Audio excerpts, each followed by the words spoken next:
Hello ನಮಸ್ಕಾರ ಸ್ನೇಹಿತರೆ. ವರಮಹಾಲಕ್ಷ್ಮಿಯ ಹಬ್ಬದ ದಿನವೇ ಇಲ್ಲಿ ನೀಲುವಿನ ಆಟಕ್ಕೆ ಬ್ರೇಕ್ ಹಾಕಿದ್ರೆ ಭಾವನಾ. ಏನಾಯ್ತು, ಏನ್ ಕಥೆ, ಇದು ಎಲ್ಲವನ್ನ ಕೂಡ ತಿಳ್ಕೋಬೇಕು ಅಂದ್ರೆ ಈಗಲೇ ನಮ್ಮ ಈ ಚಾನಲ್ನ ಸಬ್ಸ್ಕ್ರೈಬ್ ಮಾಡಿ. ಹಾಗೆ ಈ ಒಂದು ವಿಡಿಯೋವನ್ನ ಪೂರ್ತಿಯಾಗಿ ನೋಡೋದನ್ನ ಯಾವುದೇ ಕಾರಣಕ್ಕೂ ಕೂಡ ಮರಿಬೇಡಿ. ಇಲ್ಲಿ ಜಾನು ಜಯಂತಿಂದ ದೂರ ಆದ ನಂತರ ತನ್ನ ಕಾಲ ಮೇಲೆ ತಾನು ನಿಂತ್ಕೋಬೇಕು, ಮನೆಗೆ ಹೆಲ್ಪ್ ಮಾಡಬೇಕು, ಅಣ್ಣಂಗೆ ತೊಂದರೆ ಮಾಡಬಾರ್ದು ಅನ್ನೋ ಕಾರಣಕ್ಕೆ ಕೆಲಸವನ್ನ ಹುಡುಕ್ತಿದ್ದಾರೆ.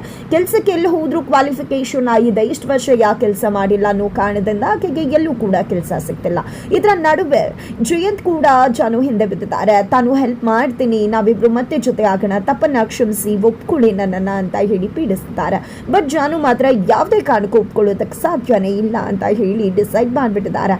ಈ ಕಡೆ ನಿಜಕ್ಕೂ ಜಾನು ಹಿಂದೆ ಬಿದ್ದಿರ್ತಕ್ಕಂಥ ಜಯಂತ್ ಲವರ್ ಬಾಯ್ ತರ ನಡ್ಕೊತಿದ್ದಾರೆ. ಆದ್ರೆ ಜಾನು ಮಾತ್ರ ಯಾವುದೇ ರೀತಿಯಲ್ಲೂ ಕೂಡ ಜಯಂತ ಆ ಒಂದು ಟ್ರ್ಯಾಪ್ಗೆ ನಿಜಕ್ಕೂ ಮಣಿಯೋದಕ್ಕೆ ರೆಡಿ ಇಲ್ಲ. ಇದರ ನಡುವೆ ಸಂತುವನ್ನ ಜಯಂತ್ ಭೇಟಿ ಮಾಡ್ತಾರೆ. ಭೇಟಿ ಮಾಡುವುದ್ರ ಮುಖಾಂತರ ಸಂತುಗೆ ಒಂದಷ್ಟು ದುಡ್ಡನ್ನ ಕೂಡ ಕೊಡ್ತಾರೆ.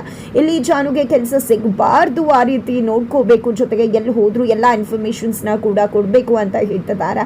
ಹಾಗಾಗಿ ಇಲ್ಲಿ ಸಂತು ಕೂಡ ನಾನು ಏನೇ ಮಾಡಿದ್ರು ಜಾನುನ್ ತಡೆಯೋಕೆ ಆಗ್ತಿಲ್ಲ, ನೀವೇನಾದ್ರೂ ಮಾಡಿ, ಇವತ್ತಂತೂ ಜಾನು ಕೆಲಸ ತಗೊಂಡು ಬಂದೇ ಬರ್ತಾಳೆ ಅಂತ ಹೇಳಿದ್ದಾರೆ. ಈ ಕಡೆ ಜಯಂತ್ ಹೇಗಾದ್ರೂ ಮಾಡಿ ಜಾನು ಕೆಲಸ ತಪ್ಪಿಸೋದಕ್ಕೆ ಮುಂದಾಗ್ತಿದ್ದಾರೆ. ಇತ್ತ ಕಡೆ ಭಾವನಾ ಆಲ್ರೆಡಿ ನೀಲುಗೆ ಎಚ್ಚರಿಕೆ ಕೊಟ್ಟಿದ್ದಾರೆ. ಬಿಕಾಸ್ ಆಲ್ರೆಡಿ ನೀಲುನೇ ಇದನ್ನೆಲ್ಲ ಮಾಡ್ತಿರ್ಬೋದು ಅನ್ನೋ ದಟ್ಟ ಅನುಮಾನ ಭಾವನಾಗೆ ಬಂದಿದೆ. ಬಟ್ ಸಾಕ್ಷಿಗಳು ಇಲ್ಲ, ಆ ಕಾರಣಕ್ಕೋಸ್ಕರ ಇಲ್ಲಿ ಭಾವನಾ ಸೈಲೆಂಟ್ ಆಗಿದ್ದಾರೆ. ಸಾಕ್ಷಿಯನ್ನ ಒಂದು ಮಾಡಿ ಆ ನಂತರ ಆಕೆಯ ನೀಚ ಬಣ್ಣವನ್ನ ಮನೆಯವರ ಮುಂದೆ ಬಯಲು ಮಾಡಬೇಕು ಅಂತ ಹೇಳಿ ಭಾವನಾ ಯೋಚನೆ ಮಾಡಿದ್ದಾರೆ. ಇದರ ನಡುವೆ ಈ ಭಾವನಾನೇ ನನ್ ಗಡ್ಡಿ ಆಗಿದ್ದಾರೆ ಅಂತ ಹೇಳಿ ನೀಲುಗೆ ಭಾವನಾ ಮೇಲೆ ಫುಲ್ ಸಿಟ್ಟು, ಜೊತೆಗೆ ಹೇಗಾದ್ರೂ ಮಾಡಿ ಮಾವನನ್ನ ಮುಗಿಸ್ಬೇಕು ಅಂತ ಹೇಳಿ ಹೊರಗಡೆ ಕರ್ಕೊಂಡು ಹೋಗೋ ಪ್ರಯತ್ನವನ್ನ ಕೂಡ ನೀಲು ಮಾಡ್ತಾರೆ. ಬಟ್ ಅದಕ್ಕೂ ಕೂಡ ಭಾವನಾ ಕಲ್ಲೆಸುತ್ತಾರೆ. ಇದರಿಂದಾಗಿ ನೀಲುಗೆ ಹೇಗಾದ್ರೂ ಮಾಡಿ ಭಾವನಾ ಕಥೆಯನ್ನೇ ಮುಗಿಸ್ಬಿಡ್ಬೇಕು ಅನ್ನೋ ಆಲೋಚನೆ ಕೂಡ ಬರ್ತದೆ. ಇದೆಲ್ಲದರ ನಡುವೆ ಭಾವನಾ ಅತ್ತಿಯನ್ನ ಅರ್ಥ ಮಾಡಿಕೊಂಡು ಅತ್ತಿ ಜೊತೆಯಲ್ಲಿ ತಾನು ಚೆನ್ನಾಗಿ ಸಂಬಂಧ ಉಂಟು ಮಾಡಿಕೊಂಡ್ರೆ ಮಾತ್ರ ಈ ಒಂದು ಮನೆಯಲ್ಲಿ ತಮಗೆ ಉಳಿಕಾಲ ಇರುವುದಕ್ಕೆ ಸಾಧ್ಯ ಅಂತ ಹೇಳಿ ಯೋಚನೆ ಮಾಡಿದ್ದಾರೆ. ಇಷ್ಟು ದಿನ ಅತ್ತೆನೇ ಒಪ್ಕೋತಾರೆ ಅಂತ ಹೇಳಿ ಭಾವನಾ ಕಾಯ್ತಾ ಇದ್ರು. ಆದ್ರೆ ಅತ್ತೆ ಒಪ್ಕೊಳ್ಳೋದೇ ಇಲ್ಲ ಅಂತ ಗೊತ್ತಾದಾಗ ಹೇಗಾದ್ರೂ ಮಾಡಿ ನಾನೇ ಹಿಂದೆ ಬಿದ್ದು ಅತ್ತೆಗೆ ನಾನು ಏನು ಅನ್ನೋದನ್ನ ಅರ್ಥ ಮಾಡಿಸ್ಬೇಕು ಅಂತ ಹೇಳಿ ಭಾವನಾ ಡಿಸೈಡ್ ಮಾಡ್ಕೊಂಡಿದ್ದಾರೆ. ಹಾಗಾಗಿ ಇವತ್ತು ಭಾವನಾ ಗಂಡನ ಜೊತೆ ದೇವಸ್ಥಾನಕ್ಕೆ ಹೋಗ್ಬೇಕಾದ್ರೆ ಅತ್ತಿಯನ್ನ ತರಕಾರಿ ತಗೊಳ್ಳೋದನ್ನ ನೋಡಿದ್ದೆ. ಗಂಡ ಬೇಡ ಅಂತ ಹೇಳಿದ್ರು ಕೂಡ ನಾನು ಅತ್ತಿ ಜೊತೆ ತರಕಾರಿ ತಗೊಳ್ಳೇಬೇಕು ಅಂತ ತರಕಾರಿ ಅಂಗಡಿಗೆ ನುಗ್ಬಿಡ್ತಾರೆ.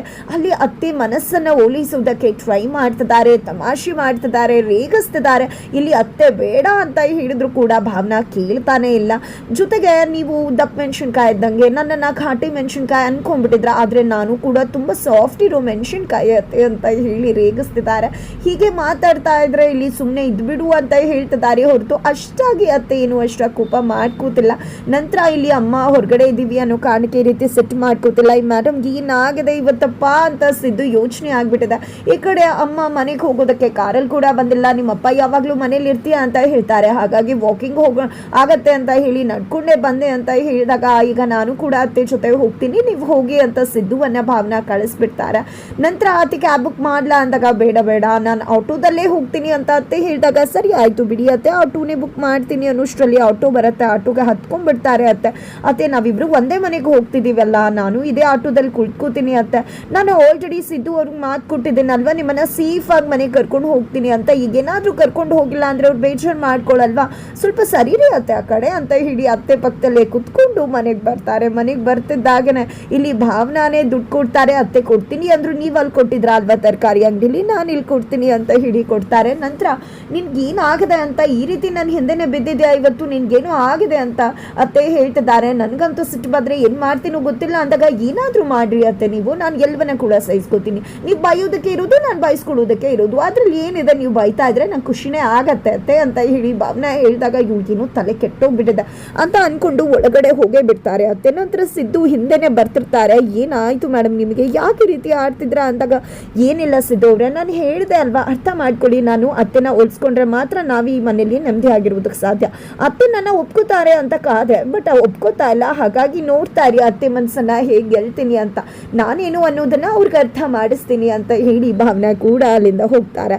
ಇತ್ತ ಕಡೆ ಲಕ್ಷ್ಮಿ ಅವರು ಕೆಲಸ ಹುಡ್ಕೊಂಡು ಬಂದಿದ್ದಾರೆ. ಅದ್ರ ನಡುವೆ ವೈದೇಹಿ ಅವರು ಯಾಕೆ ಈ ರೀತಿ ಮಾಡ್ತಿದ್ಯಾ ಅಂದಾಗ ಇನ್ನೇನ್ ಮಾಡ್ಲಿ, ನನ್ನ ಮಗ ಸರಿಯಿಲ್ಲ, ನಾವೆಲ್ಲ ಊರ್ ಮನೇಲೇ ಇದ್ದೀವಿ, ಪೈಸೆಗೂ ಲೆಕ್ಕ ಹಾಕ್ತಾನೆ, ಅದು ನಂಗೆ ಇಷ್ಟ ಆಗುವುದಿಲ್ಲ. ಈಗ ನೋಡಿದ್ರೆ ಅವರು ಕೈಗೆ ಏಟಾಗಿ ಕುಳಿತುಕೊಂಡಿದ್ದಾರೆ. ಅಂಥ ಸಮಯದಲ್ಲಿ ನಾವು ದುಡಿಲಿಲ್ಲ ಅಂದರೆ ಹೇಗೆ? ಹಾಗಾಗಿ ನಾನು ಕೆಲಸ ಹುಡ್ಕೊಂಡು ಬಂದೆ ಅಂದಾಗ ನೀನು ಮಾತ್ರ ಅಲ್ಲಿ ಕುತ್ಕೊಂಡು ತಿಂತಿದ್ಯಾ, ನಾವೆಲ್ಲ ಜೊತೆಲೇ ಇದೀವಲ್ವ, ಆಮೇಲೆ ನಾನು ಕೂಡ ಕೆಲಸ ಮಾಡ್ತೀನಿ ಅಂದಾಗ ಏನು ಮಾತಾಡ್ತಿದ್ಯಾ ನೀನು ಕೆಲಸ ಮಾಡೋದಾ, ಬೇಡ ಬೇಡ ಅಂತಾರೆ.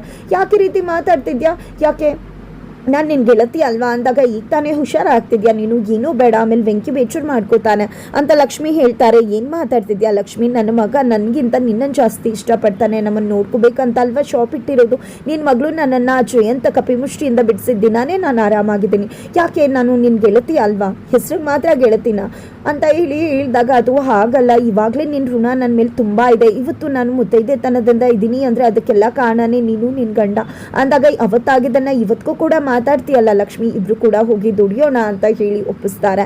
ತದನಂತರ ಇಲ್ಲಿ ಭಾವನಾ ಮನೆಯಲ್ಲಿ ವರಮಹಾಲಕ್ಷ್ಮಿ ಪೂಜೆ ಮಾಡಬೇಕು ಅಂತ ಯೋಚನೆ ಮಾಡ್ತಿದ್ರೆ ನೀಲು ಒಬ್ರು ಬೇಡ ಮಾವಂಗ್ ಹುಷಾರಿಲ್ಲ ಅಂತ ಹೇಳ್ತಾರೆ.